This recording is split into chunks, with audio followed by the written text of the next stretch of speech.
هێژان ما پێشترن و کە ڕاگەهاند و یەک ji biryarên giringên serok û wezîran derkirî di berjewendiya welatiyan da ku ew çend sal bû durustkirina xaniyan li ser zeviyên sindoqî hatibû ragirtin. Lê bi ferman biryara serok û wezîran êdî hemû welatiyên xwedan zeviyên sindoqî dişên xaniyan lê ser zeviyên xwe durust bikin û her jinûke jî beşekê welatiyan dest bi avakirina xaniyan kiriye lê ser zeviyên sindoqî û dibêjin ev biryareke geleka baş bû di berjewendiya xwedan zeviyên sindoqî da ye û gelek hawlatiyên Herêma Kurdistanê dê ji kireyan xilas bibin û bine xwedan xaniyên xwe. Li ser giringiya vê biryarê û bi giştî çend parçe zeviyên sindoqî bi taybet li îdareya serbexûya Soran hene, ji hêjayê Xesro İsmaîl rêveberê giştiyê şaredariyan li îdareya serbexûya Soran dipirsim. Hêjayê Xesro tu gelek bi xêratiya Kurdistan 24. Giringiya vê biryarê ji bo durustkirina xaniyan li ser zeviyên sindoqî bi taybetî bû îdareya serbexûya Soran û îdareyeke temenê wê 3 sala û îdareyeke nû ye çi ye? زۆر سپاس سڵاو لێ و لە بینەرانی بەڕێز ئەو بابەتێک کە باس کرد زەوی سندوقی کێشەیەک بوو کە چەندین ساڵ بە هەڵپێسراوی مابوو دۆسیەکانیان چارەسەر نەکرابوو بەڵام دوا بە دوای ئەوەی کە پێشنیار کرا لەلایەن سەرپەرشتیداری سەربەخۆی سۆران و پارێزگاری هەولێر و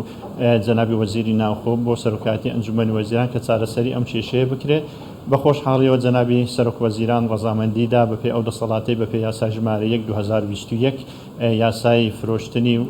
بەکرێدان و فرۆشتنی مۆکچی دەوڵەت ڕەزامەندیدا کە چارەسەر بۆ ئەم زەویە سندوقیانە ئەنجام بدرێتن. ئەو زەویە سندوقیانەش ئەو زەویانن کە چەندین ساڵە لەلایەن هاوڵاتیانەوە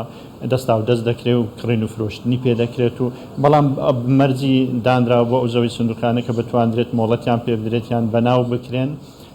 دەبێت زەویە سندوقیەکە دوو لای یان سێ لای خانوبی بۆی بتوانرێت چارەسەری بۆ بدۆزرێتەوە. بەشێکی زۆری هاوڵاتیان تاکو ئێستا نزیکەی 1500 داواکاری وەرگیراوە لەو 1500 داواکاریەی 700 داواکاری جێبەجێ کراوە بە هەماشێ مۆڵەتیان پێدراوە و هەروە دەتوانرێت بەناویشان بکرێت بە تاپۆکردن. ئەو کێشانە تاسیرێکی زۆری هەبوو ئەو ڕەزامەندی جەنابی سەرۆک وەزیران هەنگاوێکی زۆر گرنگ و جددی بوو بەڕاستی بەشێکی زۆری کێشەکانی چارەسەر کرد هەروەها بابەتی سەرپێچیکردنی سەر زێدەڕۆی سەر مڵکی شارەوانیشی کەم کردەوە بەپێ ئەو ڕێپێدانانە هاوڵاتی دەتوانێتن مۆڵەتی بینا دروست وەربگرێت و خانووی دروست بکات. باشە هێژەیە خەسراو هین بێژن 1500 داواکاری هاتنە پێشکەشکردن ji vê hejmarê 700 داواکاری هاتنە پەسەندکردن و قبولکردن مەرجên قبیلکردنê çi ne؟ مەرجەکان ئەوێ دەبێت ئەو زەویە دەستا و دەستی پێکرابێ و هەروەها دوو لای خانوبیان سێ لای خانوبیتن بەو مەرجە دەتوانرێت مۆڵەتی بینای پێ بدرێتن. بگشتی لە سنوورە ئیدارە سەربەخویە سووران چەند زەویەن بڤی جووری هەنە و ئامارێک هەیە؟ وەکو ئامار ناتوانرێت تەحدید بکرێت بەڵام ئەو داواکاریانەی کە پێشکەش کراوە بە سەرۆکاتی شارەوانی سۆران یان سەرۆکاتی شارەوانی ڕواندەز یان خەلیفان بە 1500 داواکاری دیاری کراون لەو داواکاریان نشتاکو ئێستا نزیکەی 700 داواکاری جێبەجێ کراون و خاونەکانیان دەتوانن مۆڵەتی بیناوەرگرن و بینا دروست بکەن. ئەو داواکاریانی کە ماون ئەوان لەوانەیە هەندێکیان بەشێکیان مەرجەکان نەیگرێتەوە کە دوو لای خانوویان سێ لای خانوو بێتن. بۆ هەمان مەبەستیش ئێمە دووبارە پێشنیارمان کردەوە لە وەزارەتی شارەوانی و گەشت و گوزار و نووسرا و ئاراستی سەرۆکاتی ئەنجومەنی وەزیران کراوە بۆی بابەتی ئەوانەش یەکلای بکرێت کە ئەوانی کە لایەکیان خانووە یان ئەوانەی کە شارەوانی ناتوانانی تەسەڕوفیان پێ بکاتن بتوانرێتن چارەسەری ئەو بابەتەش بکرێت. بە چ ڕەنگی دێ چارەسەریاوی بابەتیکەن ئەگەر هاتووە ئەبزەڤە هەنێ بۆ نمونە زەرەر و زیانە ڕێڕەوێن ئاوێ تێدا بیتن یانجی بڕەنگێکێدی بکەویتە ماستەر پلانێ یعنی ئیجراعات چنە؟ بەڵێ خۆی بەپێی ماستەر پلان شوێنەکان شوێنی سەکەنین ئەو شوێنانەی کە زەوی سندوقی دەیانگرێتەوە ئەوانەیە ئەوەی کە دەکەوتە ڕێڕەوی ئەوانە بە هیچ شێوەیەکی قبول ناکرێن و مۆڵەتیان پێ نادرێت. ئەو زەوی سندوقیانە کاتی خۆی نەخشە ئیفراز نەخشەکەتی پێ دروست کراوە بەشێکی زۆریان کە بڵێن گەڕەکی لێ دروست کراوە بەڵام دەبینی زەویەک لە نێوان دوو خانوو یان لە نێوان سێ خانوو ماوەتەوە کە نەتوانراوە شارەوانی استفادەی لێ بکە و خەڵکە کڕین و فرۆشتی لەسەر کردو ئەو زەویانەیە زیاتر دەگرێتەوە کە هیچ پەیوەندی بە ڕێڕەوی ئاو نییە ئەو بابەتە.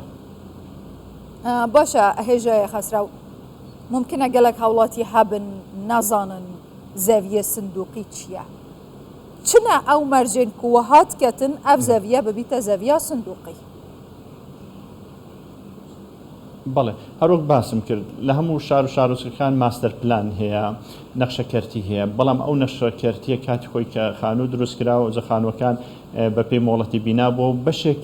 لە نێوان ئەو خانوانە زەوی بەتاڵ ماوەتەوە ئەو زەوی بەتاڵانە کە مڵکی شارەوانینە بەڵام بە